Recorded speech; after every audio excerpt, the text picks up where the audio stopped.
This is probably the worst website I've ever seen in my entire life.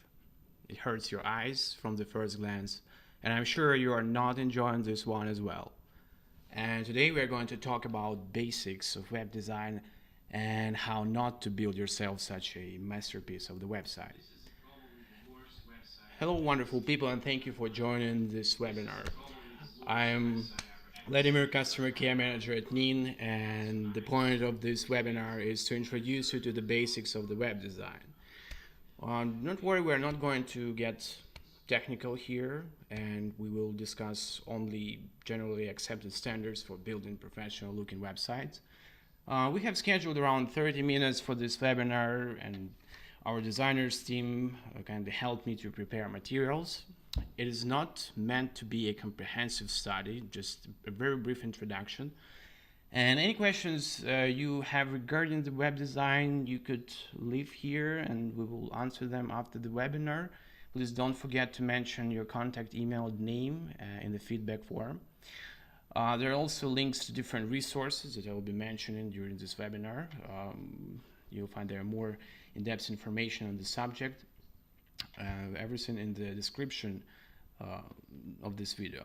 So let's get started, and here are the topics that we are going to discuss today. We'll talk about what the web design is and what is the difference between web design and web development. We'll compare here Skeuomorphism versus flat design approaches to building design. Then we will talk about the typography, how good typography can make every design look very professional, which font sizes to use, how to manage the correct line spacing. Also, we will briefly cover the color theory, the interaction of colors in the design, how to choose the right color, and how to avoid messy look and feel.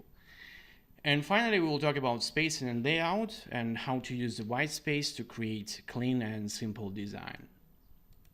So now, before we start, let's distinguish between web designer and web developer. The designer is the one who creates the look and feel of the website, so roughly saying creating a mock-up, and the developer then actually builds a website based on the blueprint from the designer, using languages such as HTML, CSS, and JavaScript on the front end, which is the visible part of the website.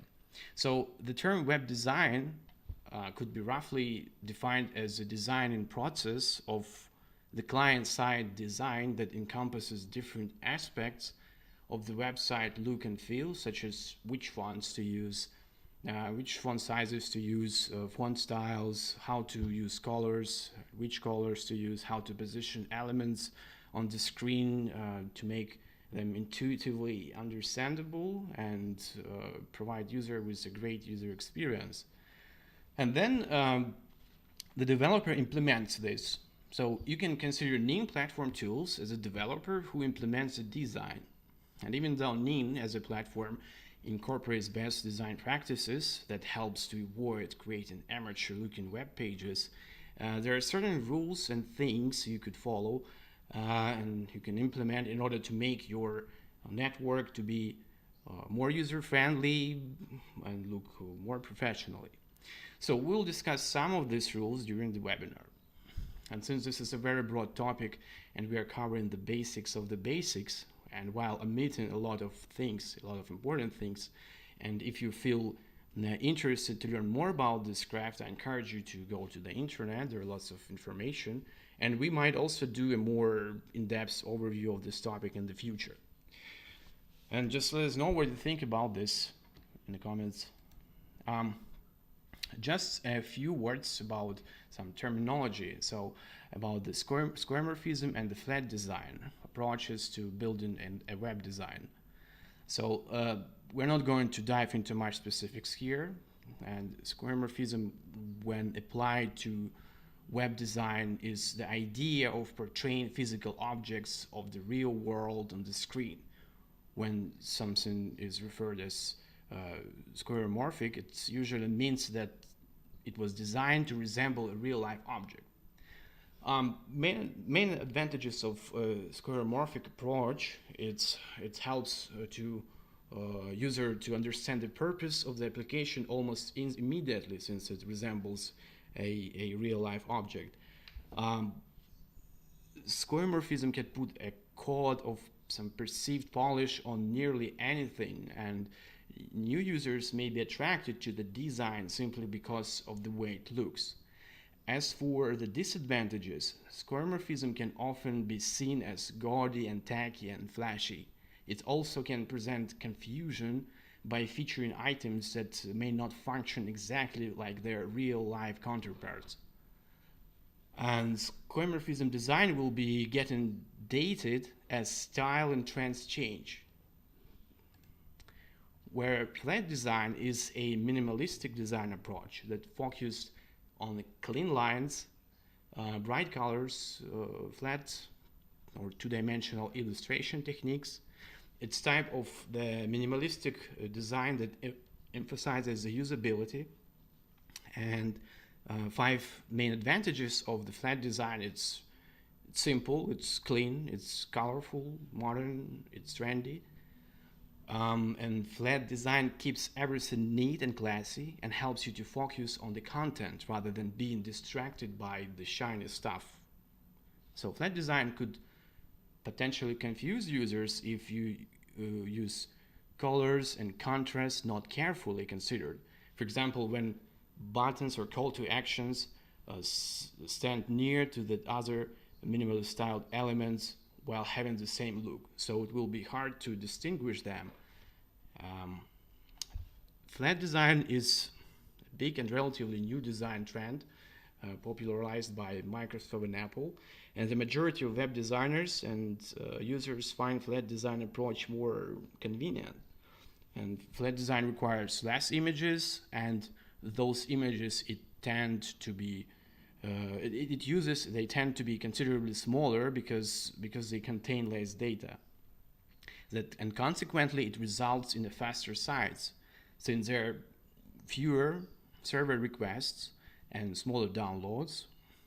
Yeah, so whereas the skeuomorphism utilizes a lot of gradients, drop shadows, clipping masks, lower opacity whites, so images. This will make much of a difference to the faster internet speed users, but to those who don't have fast internet, this all extra stuff can slow down loading speed. And also the flat design uses solid colors and clean typography to convey the message. And before we move further to the typography, I would like to touch a bit a topic of the psychology. And since we're all humans and we have a lot of things in common, here are some observations that seem to be obvious, but we might forget about them when designing our website. So we should keep always in mind that we tend not to scrutinize web pages. We browse in them, so we briefly look through them in the search of relevant to us data. And one of the few facts, well supported by researchers, is that in most cases people try to spend less time to read pages. Instead of reading, we just skim through the text as if scanning, looking for words and expressions that would attract our attention. The exception, of course, could be the pages obtaining such documents like news reports, products, descriptions. So why are we just viewing and why we're not reading? Just because we're in a hurry, we believe that we don't need to read everything, and we're really good at doing this. Also, we do not think about how things works. We just do how it goes, especially in the age when we are overwhelmed by the amount of the information around us. It is really important not to confuse visitors of your network with distracting things irrelevant to the topic. So it is really important not to make people think what to do while they're browsing your network. It should be intuitively understandable. So while designing the structure of your network, you should always try to assess it as if you were the busy very busy visitor that has no time and has no desire to learn how things operate here. We'll discuss very basic rules of structuring the network during this webinar later. So let's go to typography. Typography is a very important thing in web design, and according to Wikipedia, typography is the art and technique of arranging type to make written language legible, readable, and appealing when displayed. So this means that typography is an essential part of any design. That's because most of your website will be text content. So it's quite important to make the content look good and easy to read for users. Good typography make every design look very professional. So let's look at a couple of guidelines and how exactly to achieve it. So I will start with some simple rules, and after that I will go over choosing some good fonts and how to get them and how to choose the right font for a website. I will use this website to show you good and bad things. So the first rule is use font size between 16 and 25 pixels for body text. So it really depends on the typeface you choose, how much text you've got, and how much you want the text to stand out. In this example, we have a font size of 22 pixels, and it's looking really good. And now you can see how it looks without using these guidelines. So the first example has only 14 pixels font size, and it's clearly way too small. Smaller type is extremely useful in certain situations, like on captions, like cards and other UI elements, but there is a good reason to increase it a few more notches for the body text. So, and down here in this paragraph, the text looks unnaturally big. It's exaggerated with those huge pixel size. So avoid both these situations. Body text is a key component in communicating the main bulk of the message or story on your network. And it's important that these elements look good. Now, as for the headlines and titles, you can and you should, of course, use a bigger font sizes to show that it is important text and you really want the user to read it. So here we have the headline of the website. It's 60 pixels, and we can see the sub headline of 32 pixels. So here it looks great. And now let's check how it looks here on another website. There are no real size limits for headlines, and this website has an extremely big headline with 90 pixels. And sometimes when you use such a big headline, you would want to decrease the font weight of the text. So it's you can see it's decreased, not that fat. And this ensures that the text doesn't steal too much attention from the rest of the content, and it makes the text looks less bulky and more modern and more elegant. And that's exactly what this website is doing here. So next up, use the line spacing between 120 and 150%. So line spacing is the vertical distance between lines and it makes a text easier to read. And back to our example here, we have this 150% line spacing, and that makes text easy to read. And this is an example of good typography. And this is what it looks like with bad typography. First paragraph has 100% line spacing, which is what happens when you don't define any line spacing at all. So you see the big block of text, which is not easy to read, and the lines almost overlap. And here we have 200%, and it's also not pleasant to read the text because it's too spaced, and your eyes have difficult time processing the text. So leave the line spacing between 120 and 150 pixels, and you will be fine. The next rule, use 45 to 90 characters per line. It's an optimal line length. It is easy to read. On this example, first sentence has 78 characters, so it's easy to read and to follow the text. And here again some bad examples. In the first example we have just 36 characters and it looks kind of weird. You can of course do this if you have some columns with some text, but not in a situation like this with a lot of text on the page below. So down here the text line is way too long and your eyes will find it difficult to travel such a long distance from the end of one line to the beginning of the next line. So the readers of your website will be confused. You should avoid this.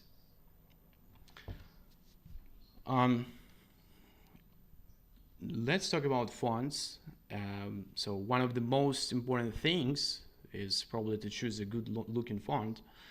And now there are no real rules for selecting the right font, and in this webinar I will show you a couple of good fonts that will look good in any web design, or of course you can go for some other fonts that you like better. But let's first distinguish between serif and sans serif typefaces.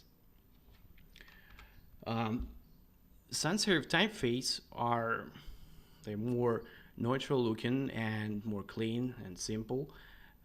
They are widely used in most modern websites and applications. As for the serif typeface, is one of that has those small extensions. You can see his strokes, they are called serif. They're in red on this picture. Serif typefaces are usually used for more traditional purposes that encourage long reading and storytelling. And this is how sans serif text looks on this actual website. You're probably used to see sans serif text everywhere because it's more often used in the serif font styles. Also look how the headings look bigger here with very little font weight, as I explained to you before. This website is actually absolutely beautiful and uses all the typography rules that we discussed previously. And here are a couple of very good sans serif fonts available on the Google Fonts. Google Font is a very good free resource where you can get web fonts. And web fonts are the fonts that you can include directly into your network without having to download any files. And all of these fonts you can see here are broadly used, and so you can't get wrong when choosing any of them. Please take a look at the Google fonts. You can find a link to them in the description to this video. As for Railway, Montserrat, and PTSense, those fonts are already included on your network. If you go to the NING network, if you go to the Design Studio, open the page. Here actually we can define the fonts for our network, and we can see we have Montserrat for this particular network. So if you wish to import fonts that are not available in the Design Studio, you could just do next. We can open the Google Fonts. Yes, you can choose the font that you like from here. Before choosing the font, you can play with the size, and you will see how it will look on with different pixel size. Let's say we want this one, so just simply select this font. We can see here this pop-up window. We just open it. So there are several ways we can embed the fonts on our network. We'll just use this import thing where we can just simply copy that line into our CSS here. So now as we have imported these fonts, then we need to define the elements that will have the same fonts. So we're not going to talk about CSS, and for those of you who are not familiar what it means here, it means that we define this font family for all paragraphs inside the content section of the network. So we can see, if we click on preview, we can see the fonts changed to the one that we just simply grabbed from the Google Fonts. Okay, let's publish it and go to the next section. So to the serif fonts, here's again this website we've been looking at. So for the heading, this website uses actually the sans serif fonts, and for the body it uses a serif font. So and this is how you can actually mix things, and this is how you can implement on one website serif and the sans serif fonts to make it look great. Here are some of the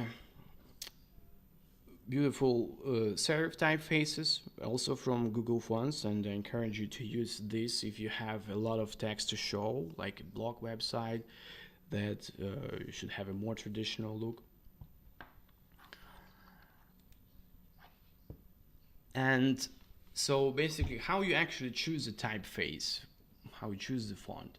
Well, the most important thing is that the font to choose depends strongly on the website you're designing. You need to choose a font which best helps to reflect the look and feel you want for your website that you're designing, because ultimately the goal of choosing the right typeface is to engage your audience, and based on that you can decide if you're better off with the sans serif or with the serif typeface. And after you decided that, use a good font. So you can start with ones that I've showed you before. If you want to use more than one typeface, please take a look at the video description where you can find a resource for good font combinations. The best you can do is to play around with different typefaces and see which best helps to achieve what you're trying to build. Well, that's it for typography, and we can move on to next section, which is colors. It's a very important aspect of web design. Color is probably the most complicated area of the user interface. This is because we have a tendency to use colors that distract and feel completely unnatural. So that can make our design look very messy. Like, you remember the example that I've showed you in the beginning, like this. So let's try to avoid messy websites like this one, which like with the guidelines that we've been discussing here before. So the first thing I want to recommend is to use a single base color for your design. And by base color, I mean any different color than black, white, or some shade of gray. If you want to build a clean and simple website, having too many colors in too many places all over our website is an easy way to completely screw this goal. So so sticking to one main color is definitely a good idea, especially if you are just starting out with the design. And the colors you see here is on this slide are from the tool called Flat UI Colors to be used in a certain design.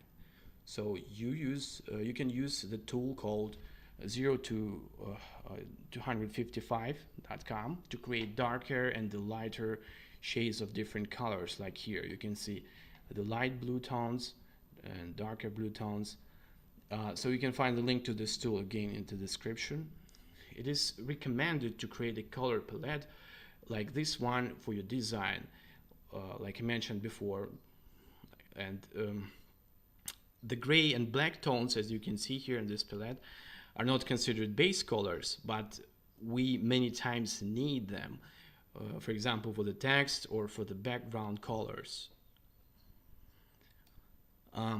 Now, if you really want to mix up multiple colors, I recommend you to use a color wheel tool like Adobe Color CC. You can play around with colors. This tool makes use of color theory and will help you to choose the best color combination for you. So for example, here with this Adobe Color, you can create your color palette using color combinations that actually make sense. You can play around with it and see what you get. So you can find it in the description as well. So you can then use a second or third color to draw attention to the most important elements of your website, like a call to action button. That is what this website is doing. Their main color here is clearly green, yeah, but they have this nice orange call to action button that really stands out. And that brings us to the next thing about drawing attention. So when you're in doubt about using the colors, and you don't know where to use colors and how often, there is a solution for you. Just pick a color that stands out and use it mostly to draw attention to a button or to any other element of importance on your website. And this website, Uber's website, does a terrific job in doing exactly that. So you can see how this button stands out.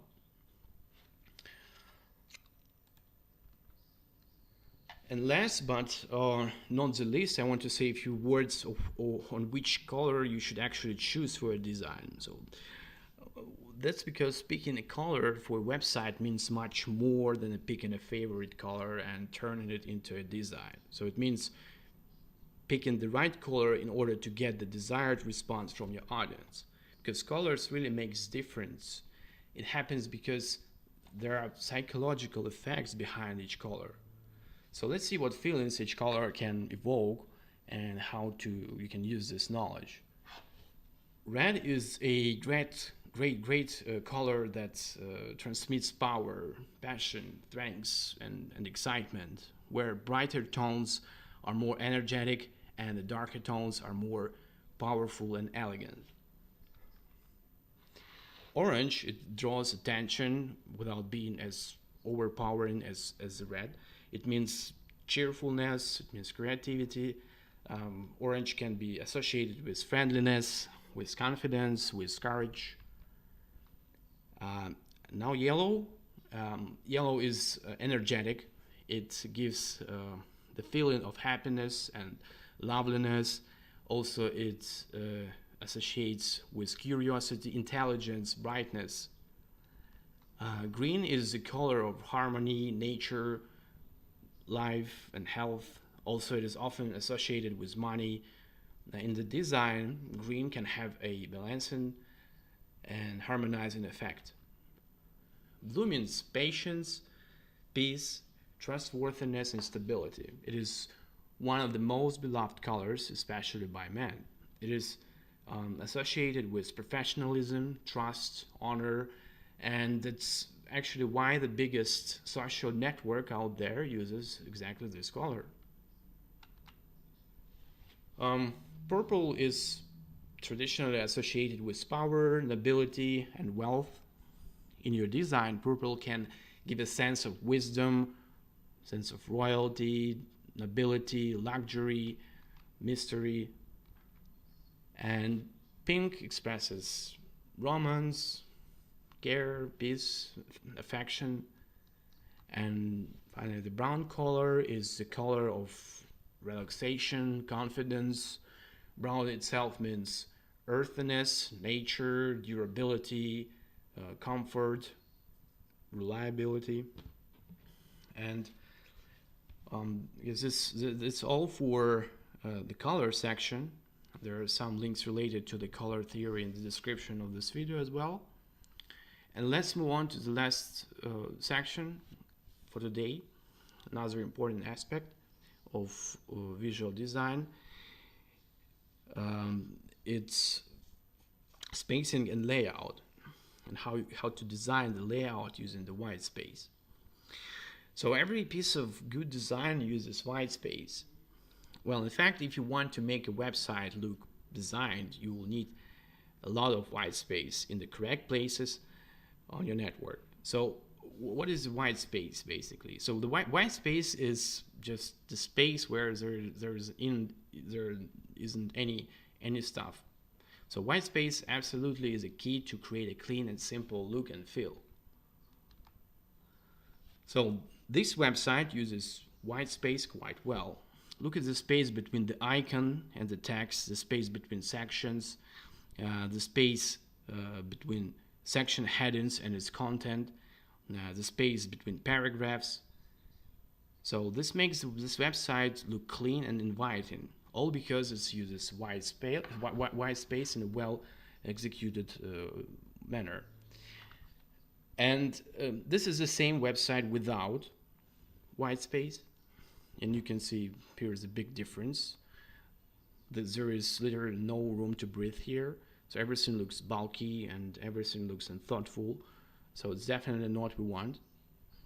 So based on these previous slides, guidelines are quite simple, and it's really it's actually easier than it may sound. Just put white space between your elements, put white space between your groups of elements, between your website sections, but do not exaggerate, because too much white space will result in losing relationships between elements. So don't use it to confuse your visitors, and you have to be careful with that. So following these simple principles, you will see how your website will look nice, clean, and professionally designed. With the white space that you add, you describe a invisible relationship between elements of your website. So you can communicate how the pieces of the information relate to one another, which is very important. So white space is closely related to something that we call a visual hierarchy. This is an organization of your content. Like, just look at this website and how the white space is used here. Like, to define the sections, we can clearly see where each section begins, and just through the correct use of the white space, and that's what this hierarchy is all about. So again, white space it's really powerful, and hierarchy gives your website order. So it's kind of important that you get it right. So, and how to do it? Just have these 3 simple principles in mind, and you should be fine. So first, you will need to define where you want your audience to look first. Also establish a flow that corresponds to your content's message. So because hierarchy is exactly about guiding the user from one element to another, and then they use white space to build that relation. So concluding this section, white space is a powerful tool to create a well-defined content hierarchy, and using the white space right can make a website look clean and simple. That's it for this last section, and let's wrap up. There is no one approach fit all solution, but having in mind general principles of the design will help you to structure your network in more user-friendly and professional way. Avoid using complicated and fancy design elements, since such things tend to become obsolete with time. They might distract attention, where simplicity will look clean and professional. To achieve this, use good fonts, correct font sizes, nice colors, colors combinations, correct white spacing between different elements and blocks of elements. It is not possible to fit such a huge subject into 30 minutes, and of course we were very superficial here, but I hope it was interesting and useful today, and if you liked it, don't forget to subscribe. If you have any questions or suggestions, please leave your feedback in the chat, or you could add your question to the feedback form that is in the description to this video. I guess that's it, and thank you for watching, and see you the next webinar.